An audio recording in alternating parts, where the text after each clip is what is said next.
안녕하세요. 문현진의 불주댕이 시간. 매주 금요일마다 여러분들과 함께 뉴스 보는 시간이죠. 뉴스를 보더라도 무슨 말인지 잘 모르겠다. 그리고 어떤 뉴스 봐야 될지 잘 모르겠다. 그리고 좀 재밌게 뉴스 보는 방법 없을까를 고민하신다면은 매주 금요일마다 문현진 주챔TV 구독하시면은 여러분들께 항상 알림이 갈 겁니다. 오늘도 도움되신다면 좋아요와 구독 그리고 알람 설정까지 반드시 부탁드리면서 오늘도 뉴스를 보러 바로 출발을 해보도록 하겠습니다.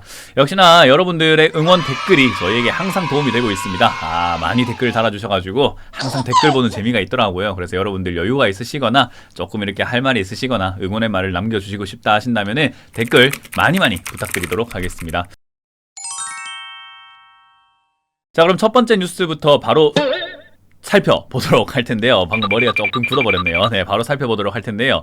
비구이 위완이라고 하는 중국의 부동산 업체가 있어요. 그게 지금 망한다, 부도난다 그런 이야기 나오고 있죠. 그래서 지금 이번 주 내도록 증시가 조금 안 좋았습니다. 일단 비구이 위완이라고 하는 회사가 이제는 위기가 생겼다 해가지고 헝다그룹, 과거 이제 2년 전에 위기가 생겼던 그룹이었는데 헝다그룹보다 파급력이 훨씬 더 크다라고 이야기를 해요.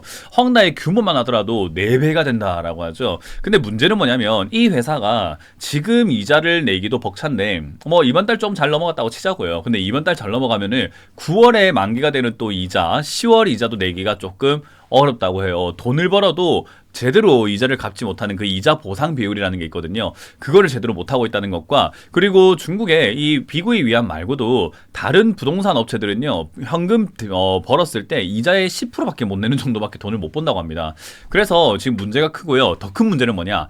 2023년에 만기가 되는 이제 채권, 그러니까 돈을 갚아야 되는 돈들을 그걸 갚기 위해서는 부동산 업체가 보통은 그렇게 해요. 대출을 받아가지고 새로운 대출로 과거 대출을 막아버리는 형태로 대출을 이어가는 형태로 좀 하게 되는데, 얘들의 이제 신용등급도 강등되었죠. 이자도 제대로 못 내고 있죠. 이러니까 투자자들 입장에서는 이 회사에 돈을 빌려주고 싶은 생각이 안 들죠. 그래서 채권 가격이 폭락을 하고 있다라는 겁니다. 그래서 고금리로 이제 돈을 빌려야 되는데 그것도 잘 안 되죠. 거기다가 문제는 또 있습니다. 자꾸 뭐 산나무 산이에요.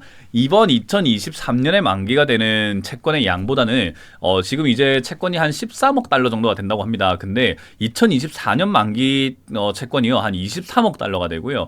2025년 만기 채권이 거의 한 40억 달러 수준까지 이렇게 올라간다고 해요. 그러니까 산 넘어 산이죠. 앞으로 갚아야 될 돈이 더 많은 거예요. 그래서 이거 지금 부도 안 나고 버티는 게 될까라는 거죠. 이번 달 넘긴다고 하더라도 다음 달이 문제고, 다음 달 넘기면 그 다음 달이 문제고, 올해 넘기면 내년이 문제입니다. 내년 넘기면 또 내후년이 문제죠. 그래서 이거 좀 문제가 있을 것 같다, 큰일이다 라고 해서 중국도 이제는 발등에 불똥 떨어졌는데, 중국 당국에서도 딱히 이렇다 할 만한 뭐 방법이 안 보이는 겁니다. 그러다 보니까 이제 중국도 사실은 시진핑 정부가 지금 약간 리스크가 있고 위기가 왔다, 너희 지금 경제 제대로 회복 못하잖아 라고 하는데 이런 문제까지 생긴 겁니다. 그래서 중국이 지금 수출 급감, 다음 뉴스를 보면요, 수출 급감에 D의 공포, 디플레이션이 걸렸죠. 그래서 물가가 떨어지는 형태가 만들어졌는데, 물가 떨어지는 게 뭐가 어떻나요? 라고 했을 때요, 물가 떨어져가지고 고생한 국가가 바로 옆에 있잖아요. 섬나라 일본이 30년 동안 물가가 올라가지 않아서 경제 성장을 싹 다 잃어버렸죠. 그래서 잃어버린 30년이라 부르잖아요. 그래서 이제 그 시작점인 디플레이션이 중국에서 시작이 되었다라는 거고요. 중국이 만약에 경기 침체가 오거나 잃어버린 30년을 살아가게 된다면 우리나라 입장에서도 중국 의존도가 굉장히 높은데 이거 괜찮은 거 맞냐라고 해서 하반기 경기도, 그리고 내년 경기, 내후년까지도 지금 경제 성장률이 1%대까지 떨어지는 건 어떡하나라는 그런 걱정까지 나오고 있는 거죠. 거기다가 중국이 최근에 이제 취업률과 실업률을 매년 발표를 하잖아요. 우리나라도 그렇고 매월 발표를 하는데, 얘들이 지금 중국이 심각한 취업난이 발생이 되다 보니까 청년 실업률 발표를 중단해 버렸습니다. 청년 실업률 발표를 왜 중단했는가? 아무래도 조금 이제 부끄럽기도 하고 국내에 알리고 싶지 않아서 그렇지 않았을까? 그래서 수치를 빼버리는 전형적인 좀 치사한 행태를 보여주고 있는 것 같긴 한데요. 어쨌든 중국 통계국에서 이제는 실업률을 원래 이제 6월에 청년 실업률 16세에서 24세 실업률이요 21%였는데, 이게 지금 이제 중국 관련 전문가들의 입장에서, 그리고 뉴스에서 보신다면요, 46%까지 올라갔다라는 이야기 나오고 있어요. 그러니까 이거 자꾸 통계로 보여주게 되면 아무래도 조금 이제 자기 국가들 입장에서, 중국 입장에서는 부끄러운 일이고, 우리 소위 말하는 쪽팔린다. X 처리해주세요. 쪽팔린다. 제 쪽팔린다고. 얼굴이 이제 팔린다 이거예요. 그러니까 그런 느낌 때문에 이제 아무래도 이런 식으로 진행이 되고 있다 생각이 듭니다. 그래서 이제 뭐 아무래도 이런 청년 실업률이 높다라는 것 자체가 지금은 중국 경제가 순탄치 못하게 돌아가고 있다는 걸 뜻하는 거 아니겠습니까? 그래서 코로나 이제 학번이라고 해요. 이제 20학번부터 해서 23학번까지, 그러니까 올해 학번까지 코로나 학번이라고 하는데, 이 학번이 지금 제대로 된 뭐 사회생활을 해본 것도 아니고 사회 경험이 많은 것도 아니고 교류를 한 것도 아니고 서로 이렇게 어울리는 그런 프로젝트를 해본 것도 아니라 가지고 중국이 조금 암울하다라는 이야기 나오고 있습니다. 자, 어쨌든 이제 중국이 저렇게 리스크가 자꾸 생겨 나가고 있는 과정 속에서 이게 우리나라는 그러면 괜찮은 거 맞나요? 라고 했을 때 우리나라도 좀 이상현상이 일어나고 있어요. 증시가 반등이 좀 나오면서, 증시가 조금 반등 나왔죠 최근까지. 근데요, 환율이 1340원대까지 막 올라갔잖아요. 그래서 완전히 뭐 연중 뭐 최고점까지 거의 도달되어 있기 때문에, 아니 이거 지금 이것도 괜찮은 거 맞나?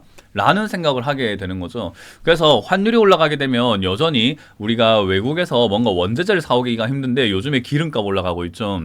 기름값도 계속 올라갈 수밖에 없는 게 원유 가격이 막 올라가다 보니까 환율까지 올라가서 그걸 사오는데 돈이 많이 들어가는 거예요. 그래서 아이고 진짜 엎치락 뒤치락 정말 말 많다, 그런 느낌으로 가고 있는 거고요. 한국에 지금 이제 환율 변동률이요 전 세계적으로 높다라고 그래요. 그러니까 우리가 흔히 말하는 외환 위기가 왔던 그런 국가들이 전부 다 안 좋거든요. 우리나라도 제일 안 좋습니다. 그래서 환율 변동성이 높다는 것 자체가 우리나라가 지금 좀 안정적이지 못하는 흐름을 보여주고 있는 것은 아닌지, 그런 걱정을 좀 해보는 상태라고 보시면 됩니다.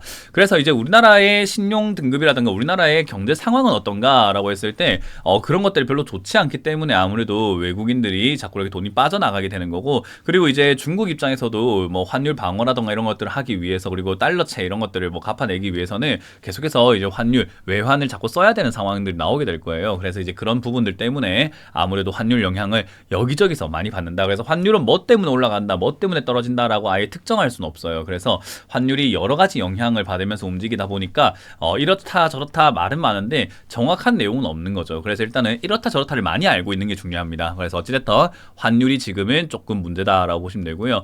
이제 그러다 보니까 뭐 우리나라의 경제 위기가 오는 것인가, 또 우리나라의 뭐 신용 등급은 어떻게 될 것인가, 이제는 8월 말이죠. 8월 말에서 9월 달에 우리나라 신용 등급도 책정이 될 텐데, 최근에 미국의 신용 등급이 강등이 되어가지고 우리나라도 좀 걱정이 되고 있는데, 다음 뉴스 보시게 되면요, 비폭탄을 맞은 위기의 서민들입니다. 채무조정 신청만 하더라도 9만 명이 헐쩍 이렇게 뛰어넘었다라는 건데요.